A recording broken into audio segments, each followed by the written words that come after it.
प्रसंग के अनुसार कथा चल रही है। घर में 11 चीज होनी चाहिए। 11 चीज में आज हमने दूसरी चीज रखी है कि घर को पवित्र रखो। और घर धन्यो गृहस्थाश्रम, वो घर धन्य है जिस घर के अंदर सदनम भवनम पवित्रम, घर में पवित्रता होती है। घर को पवित्र रखो, घर को घर मत समझो, घर को मंदिर समझो। जैसे मंदिर के अंदर पूजा करने वाले को, अर्चना करने वाले को फल की प्राप्ति होती है, पुण्य की प्राप्ति होती है, ऐसे ही हमारे शास्त्रों में बताया है यदि हम घर को पवित्र रखेंगे तो उस घर में परमात्मा आएंगे। और घर की सफाई केवल पत्नी का ही ठेका नहीं है, पति भी कर लो, क्योंकि मंदिर में तो जो पूजा करे उसको फल मिलता है। तो बच्चों को भी संस्कार दो, रविवार का दिन हो, बच्चों को भी कहो भाई घर के अंदर तुम ये काम कर लो, तुम पंखे की सफाई कर लो, तुम अलमारी की सफाई कर लो। और घर के अंदर पति क्या करे, पत्नी से कह देवे तुम कमरे की सफाई कर दो, मैं बेडशीट लगा देता हूँ, तो ये एक मंदिर में पूजा हो गई। घर के अंदर आवश्यकता है उसके अनुसार चलो। आज हमारे घर में आवश्यकताओं की कमी हो रही है, इच्छाओं की वो पूर्ति नहीं हो रही है। आज सबकी एक ही इच्छा जागृत हो रही है, ये आ जावे, ये आ जावे। इच्छाएं कम करो, आवश्यकता है वो काम करो। जैसे आवश्यकता है घर के अंदर आवश्यकता है घर में घी की, आज आवश्यकता कम हो रही है। आवश्यकता है भोजन करने की, हाँ भोजन करने से आवश्यकता पूरी होती है, तृप्ति होती है, लेकिन इच्छाएं बढ़ रही है 5 स्टार में भोजन करूं, यह इच्छाएं हमको दुख दे रही है। आज आवश्यकता है घर के अंदर अच्छा कपड़ा रखो, अच्छा कपड़ा पहनो, यह शरीर को पुष्टि करता है, मन में प्रसन्नता आती है। आवश्यकता तो पूरी होते ही प्रसन्नता आएगी, लेकिन इच्छाएं बढ़ते ही दुख मिलेगा। इच्छा हो रही है वस्त्र हमको ब्रांडेड चाहिए, हमको दुख देगा। आज हमारे सब घरों में इच्छाएं बढ़ रही है, आवश्यकताएं कम हो रही है। आज आवश्यकता रसोई के अंदर घी की आवश्यकता वो कम हो रहा है, चीनी की आवश्यकता वो कम हो रही है। घर में मिष्टान पानम गृहे, घर में मीठा होना चाहिए, वो आवश्यकताएं कम हो रही है। और इच्छाएं हैं कि मैं 5 स्टार में जाके भोजन करूं, तो इच्छाएं हमेशा मनुष्य को दुख देती है। अरे आवश्यकता है सुंदर मकान की, हाँ मकान होना चाहिए, वो हमारी आवश्यकता पूरी करेगा, लेकिन इच्छाएं हो रही है गांव के अंदर सबसे सुंदर मकान मेरा हो, वो दुख देगा ही। महीने में 30 दिन होते हैं, अब तुम 30 साड़ियां रखो तब तक तो ठीक है, लेकिन आज घरों में देखो कनेस्टर भरे पड़े हैं, अलमारियां भरी पड़ी है, सोफे के पलंग के नीचे साड़ियाँ भरी पड़ी है। और कोई कहे कि अरे हमारे साथ चलो, पति कह दे देख मेरे साथ चल आज बारात में जाना है, जट कहेगी साड़ी तो है ही नहीं। अरे भाई इच्छाएं कभी पूरी नहीं होगी। आवश्यकता तुम अपनाओ, आवश्यकताओं की जरूरत है उतनी करो। इच्छा पूर्ति धनम, धन की इच्छा करो, लेकिन वो आवश्यकताओं के लिए करो। इच्छाएं कम करो और आवश्यकताओं की पूर्ति करो। घर को पवित्र रखो।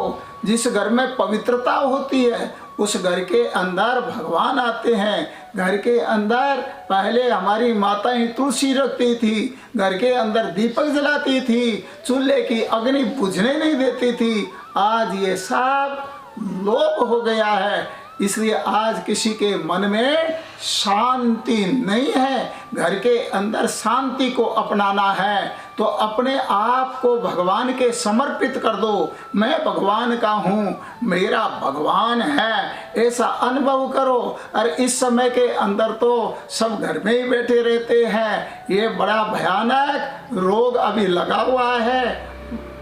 इस रोग से निवृत्त होना है, इस वायरस से निवृत्त होना है तो घर के अंदर समय समय पर पाठ करो, पूजा करो, भगवान की वंदना करो, तुलसी जी रखो, घर के अंदर गाय के गोबर का लेपन करो। इससे बड़े बड़े प्रदूषण दूर होते हैं, इससे बड़े बड़े रोग दूर होते हैं। इसलिए घर में भगवत चिंतन करो। पैसा कभी सुख नहीं देता है, सुख देगा तो भगवान का नाम ही सुख देगा। अरे सबसे प्रिय हमको रुपया लगता है, धन लगता है, लेकिन तुम दृष्टि से देखोगे धन से भी प्रिय पुत्र होता है। विचार करो, पुत्र बीमार पड़ गया, उस समय हम धन को देखेंगे या पुत्र को देखेंगे? झट कहते हैं डॉक्टर साहब हमारा पुत्र ठीक होना चाहिए, धन चाहिए कितना ही लगो। अब विचार करो, धन प्रिय या पुत्र प्रिय है? अच्छा, पुत्र से प्रिय क्या है? पुत्र से प्रिय अपना शरीर है। हाँ, ऐसी ऐसी गरीबी आ जाती है, लोग अपने पेट के निर्वाह के लिए पुत्रों को बेच देते हैं। तो भाई सबसे प्रिय धन हुआ, धन से प्रिय पुत्र हुआ, पुत्र से प्रिय भी शरीर होता है। शरीर से भी प्रिय क्या चीज है हमारे पास, उसका भी विचार करो। शरीर से प्रिय हमारी इंद्रियां हैं। अरे ये इतनी प्रिय है कि लोग गरीबी के अंदर पुत्रों को बेच देते हैं। भागवत में कथा आती है, राजा हरिश्चंद्र के पुत्र ने हिता, उसने ब्राह्मण के बच्चे को खरीद लिया था। ब्राह्मण ने अपने शरीर का निर्वाह करने के लिए पुत्र को बेच दिया। लेकिन पुत्र से प्रिय इंद्रियां होती है। नाक इंद्री है, कान इंद्री है, हाथ इंद्री है, पैर इंद्री है। ये पुत्र से भी शरीर से भी प्रिय है। अब महाराज कोई कह दे कि ले तेरे नाक को काट के दे दे, तेरे को 10 लाख रुपया दे दूंगा, कोई दे देगा? कोई नहीं देगा। ये देखो, पुत्र से शरीर से भी प्रिय है। अब इंद्रियों से प्रिय क्या चीज है? इंद्रियों से प्रिय चीज है प्राण। विचार करो, नाक के अंदर कैंसर हो गया, ऐसे नाक को कोई काट के नहीं देता है। आंख के अंदर कोई रोग लग गया, कैंसर लग गया, ऐसे आंख को कोई 20 लाख रुपए देवे तो भी नहीं देते हो। पैर में कैंसर हो गया, पैर इंद्री है, लेकिन कोई 50 लाख रुपया देवे तुमको तो भी तुम पैर नहीं दे सकते। लेकिन प्राण बचाने के लिए ये इंद्रियों से भी प्यारा प्राण है। जट कहते हैं डॉक्टर साहब मेरा नाक काट दो, मेरे प्राण बचना चाहिए। तो प्राणों से प्रिय क्या चीज है? प्राणों से प्रिय है आत्मा।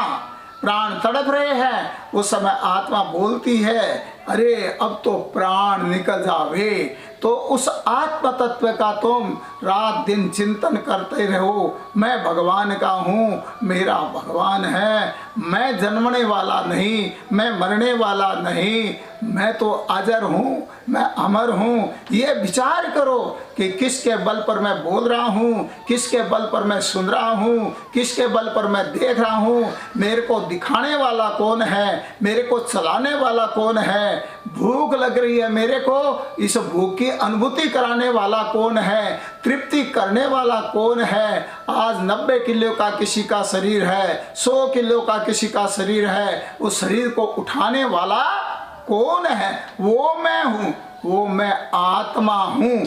वो है तब तो 100 किलो का वजन भी उठ रहा है, चल भी रहा है, फिर भी रहा है। वो निकल गया तो सब शरीर सब बन गया है। उस शिव तत्व का रात दिन विचार करते रहो। याद रखो, सबसे प्रिय धन होता है, धन से प्रिय पुत्र होता है, पुत्र से प्रिय शरीर होता है, शरीर से प्रिय इंद्रियां होती है, इंद्रियों से प्रिय प्राण होते हैं, और प्राणों से प्रिय आत्मा होती है। उस आत्मा का विचार करते रहो कि मैं अहम ब्रह्मास्मि, मैं ब्रह्म हूँ, मैं जन्मने वाला नहीं हूँ, मैं मरने वाला नहीं हूँ, मैंने जन्म लिया नहीं, मैंने जन्म देखा, मैं मरा नहीं, मैंने मृत्यु को देखा।